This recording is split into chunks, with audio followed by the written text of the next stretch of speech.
After a motion to impeach the president fell through in Parliament, the Prime Minister held a joint press conference with ruling party leader Han Dong-hoon on Sunday with their aim to, quote, ensure all state functions operate smoothly, while making it clear that the nation's executive will not have a part in domestic or foreign policy. The question of leadership hangs in the balance as the opposition party calls for impeachment, and the ruling party tries to promote an orderly resignation by the president. For more, we connect to our correspondent Oh Soo-young at the presidential office.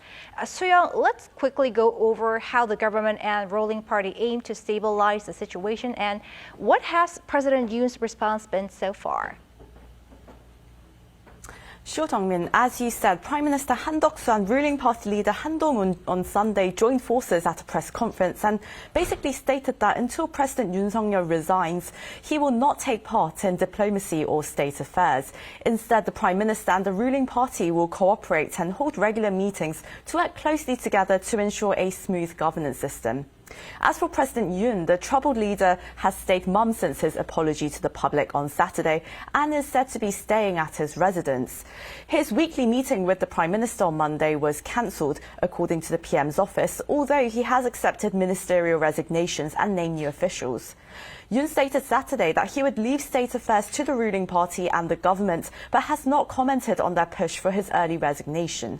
But regarding the ban on overseas travel imposed on the president and the parliament's moves to investigate the First Lady, various aides have told media that the news has been taken in a bit of a shock, and it seems there will not be an official statement for the time being, as the troubled administration observes the rapid developments.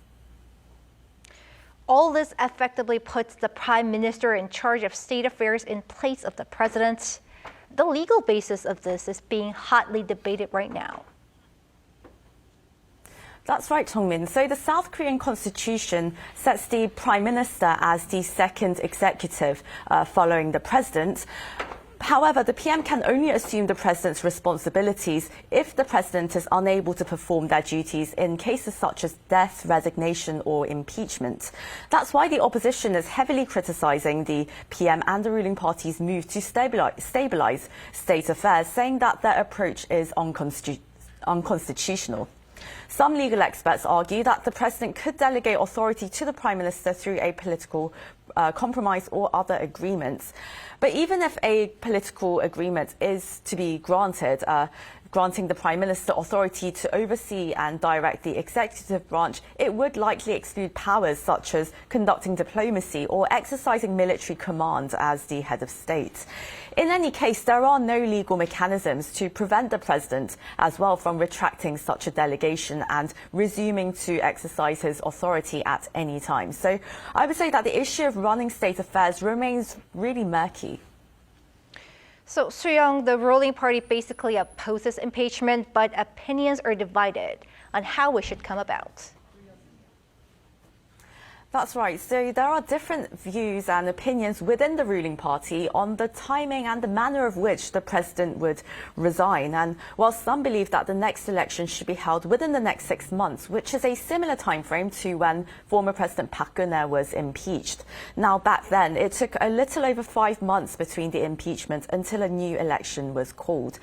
Relatively neutral members of the party, like Kim Tae-ho, propose holding a faster election during the springtime in a so-called cherry blossom election. There is also a considerable push by lawmakers, like the People Power Party's Yoon Sang-yeon, to pursue a constitutional amendment to shorten the presidential term. Now, in this case, Parliament would have to introduce negotiations for the constitutional amendment and a national referendum as well. That would have to be required. So all of this would result in more time consumed before the next presidential election. But of course, the Democratic Party is currently rejecting the ruling party's call for a so-called orderly resignation and has threatened to vote on an impeachment motion on a weekly basis. So as the ruling and opposition parties' stances remain sharply divided, the timeline and the manner in which Yoon departs from office, I would say, is all up in the air. Thanks for keeping us updated, Sooyoung.